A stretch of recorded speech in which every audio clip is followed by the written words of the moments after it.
We are back on MorningLine. Thanks for joining us. Dr. Calvin Smith with us from Meharry, and really appreciate you coming on, talking about, as you see on the screen there, we can take a few of your calls, the latest on COVID with the vaccines and the like. Let's go next to Betty, waited through the break. Betty, good morning. What's on your mind? Hi, Betty. Thank you for, yes. Yeah. Thank you for taking my call. Sure. One thing I kind of wanted to ask, and I've always wanted somebody to give me an answer, so maybe I can get it this morning.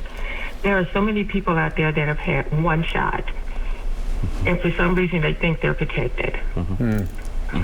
So do those people that think that are going to be the people that get us in trouble this fall and winter with another outbreak?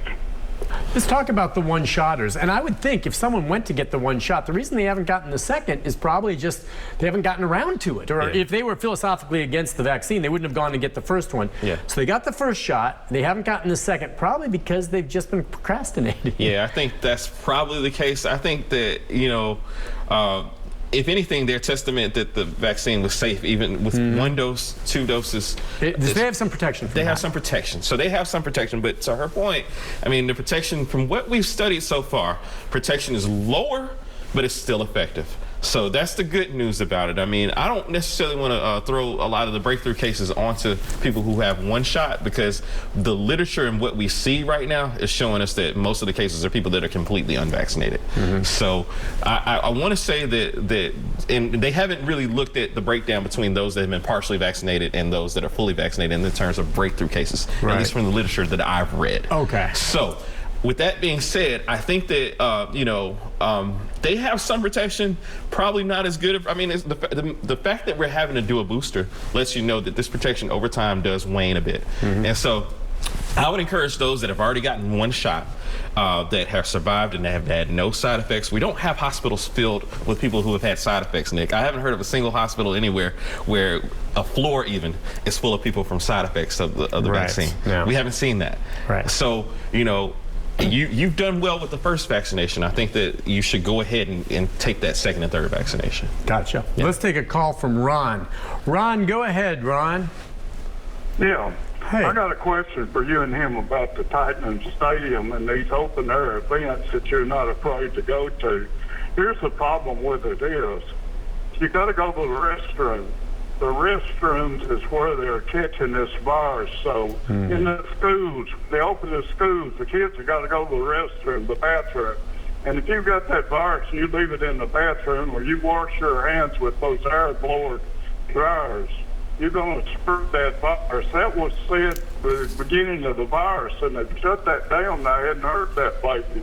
But I still think that's what is causing it to happen. But to go to these open air events and stuff, you have to stop on the way to the events if you're going from a very far place and go in a service station restroom to use the bathroom.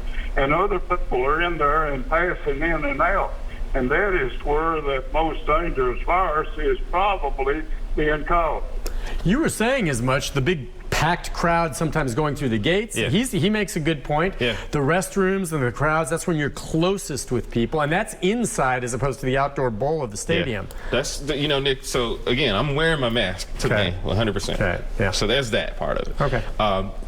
I've been blessed with a pretty strong bladder. To his point, I really don't like to use the restroom when I go to the airport. Me either. Other places like that, because of the same reasons that Ron's mentioning. So Ron, you're hitting on some things that are very, very true. The stadium, again, like, you know, those enclosed spaces in the stadium, not necessarily, like, I'm not really happy about going and getting a hot dog or hamburger, things like that, you know, in an enclosed. Now, where I'm going to watch the game, there's the area is a large open venue. Open area, So there's less concerned, but I'm going to have my mask on 100% of the time. If you see me on TV at the game that I'm going to, you'll see my big Meharry mask. I'm going to have my mask on the entire time, cheering and yelling, you know, but to that point, the bathrooms are not necessarily the safest places. And, you know, I'm one of those people watchers that watches people go in and out of the bathroom that you know, if I'm in line to use the restroom or if I'm in line to wash my hands and see the number of people that leave without doing so, that makes me scared too. So I know that there's... So you're going to make some judgments. Yeah. You may go, but there's certain things you won't do at the stadium. I'm going to be the same way. You know, just talking about football, I just wanted to say, as we know, several Titans players and their head football coach have been on quarantine because of exposure to COVID or having it. Now,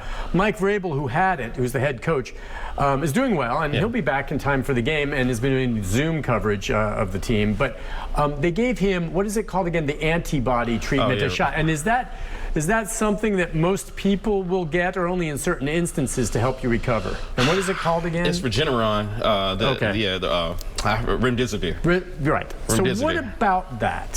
So, I mean, you know, remdesivir is amazingly for a monoclonal antibody. Is available to everybody, which is crazy to me because, like, cancer patients have to pay astronomical costs for the same types of medications. Really? Okay. I mean, like $10,000 a year or more for some of these medications that people are getting for free to treat COVID. Yeah. And so a lot of these medications are in fact available for a lot of people. It depends on what resources you have and where you go. Certainly in a lot of rural areas and things like that, the people that probably need it the most it's not as readily available to them. But certainly the people when our previous president got sick with COVID, the works. Not ivermectin. No, not ivermectin. And we'll talk about that in a moment. But as far as this antibody treatment, then, if for some reason it was something that we wish we could have widespread, cheap, and everywhere available, is that something that everyone who has COVID should take? If you have the opportunity to get it, I would say at this point it's been studied as well as, or probably I wouldn't say as well as, but has been studied well enough to be safe. Because Vrabel took it and seems like he's doing well. Some of the other players, and of course, he's with an NFL team, has the resources to get that. But Governor Abbott in Texas, you know, I mean, again, as soon as he got sick, as soon as he got word that he had a positive test, jumped on all these treatments that are still not FDA approved. So, you know. Gotta be careful with that. Let's go to Tony. Tony, good morning. Hi, Tony. Hi. Hey, go ahead. Yes, I've got a question. I've got a friend of mine that is one of the one-shotters that you talk about, and they don't know what type of medication that they get a shot from. They don't know if it was Moderna or whatever. Does it matter as far as the next shot that they get? I mean, if they get the second shot, does it have to be the same? It's a great question. It doesn't matter. Doesn't matter. It doesn't? Doesn't matter. Doesn't matter. Meaning, if I had gotten my Moderna and then for some reason the second shot was Pfizer, it would have been okay? And I remember we had a conversation about this, Nick. Doesn't matter. Really? Doesn't matter. So especially between the Pfizer and Moderna, Johnson & Johnson a little different. Johnson & Johnson's a little different simply because the mode of delivery for the vaccine is different. They use the inactivated virus versus the mRNA that is used for Moderna and Pfizer. So for Moderna and Pfizer, as a matter of fact, just looking at all the literature that I looked at, all the study, I probably have overthought it a bit. I'm probably, if I have a choice between the Moderna and the Pfizer, I would choose the Moderna based on the numbers that I've seen, but I'm making kind of almost like a overthinking decision. I'm splitting hairs, exactly. Because the effectiveness, again, I want to stress this really highly, against the Delta variant, against Gamma variant, against every variant that we've seen so far, is very high. Very high effectiveness for the vaccine. And so when you get your third shot coming up, and you had Pfizer, you'll probably get Pfizer again. And with mine, I won't be upset about it. It's ideally you should stick with the one you already have, or does it really honestly matter? If I have to, honestly, Nick, and especially if I'm talking to somebody that is a one-shotter out here, I say go ahead and get whatever's available. Well, good. And I want Tony to tell his friend, it doesn't matter. You go do that. Real quick, we'll take Joe. See if we can squeeze him in. Joe, you got about 30 seconds. Okay.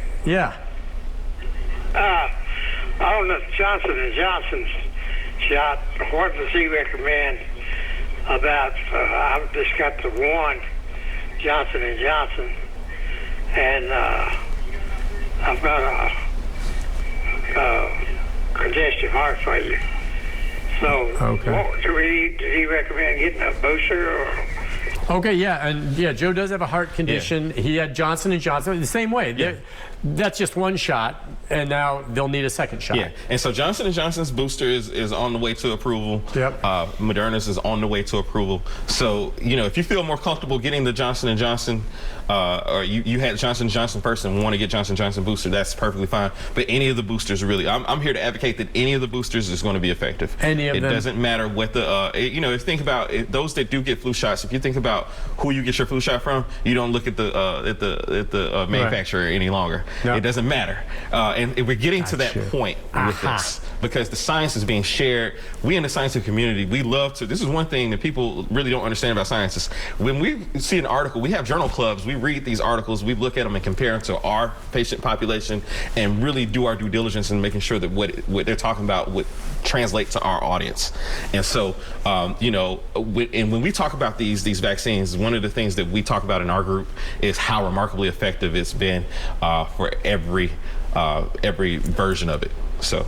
That's fantastic. Yeah. Do you just think, last question as we wrap things up, do you think it's likely that as we move down the road with the coronavirus, it will be treated like the flu is every year, and that this may be something that every year we have to go get a shot for? It's looking to be, unfortunately, and if you recall from our other conversations, I didn't think so. Yeah. But it's looking to be that way. Maybe because as it changes, but you put it in the same category as the flu. Every year we get a flu shot because it changes. Yeah. So go that same route then, perhaps. Yeah. I want us to make sure that we know it's a lot worse when you get it than the flu. But I think I think that we're headed towards something like that, and we didn't really necessarily have to go there, which kind of makes me. I know. I know how you are, but I agree with you 100%. Listen, thank you for coming on. It is awesome seeing you, man. And we'll have to do it again. Now I know you're a Falcons fan. Yeah. I'm a Titans fan. We'll talk more football. That's great. Well, I mean, be safe on that. Your advice on that's interesting, and I'll take that to heart as I decide what games I go to this year. And I'll be truthful with your audience, Nick. No matter what happens, if I test positive, I'll let them know. If I get a breakthrough case, I'll let your audience know because I'm transparent that way, and I believe very strongly in the science. I will, and I'll be open with it. And hopefully, if either of us get a breakthrough, because we've had the vaccine, it won't be something that's fatal. Yes. So. Pleasure having you on, Calvin Smith. Dr. Calvin Smith. We'll see you again soon if you're willing to come back on. We'd love to keep doing this. Always. All right, a pleasure. Listen, we'll take a break. I'll have a programming note right after this. Stay with us.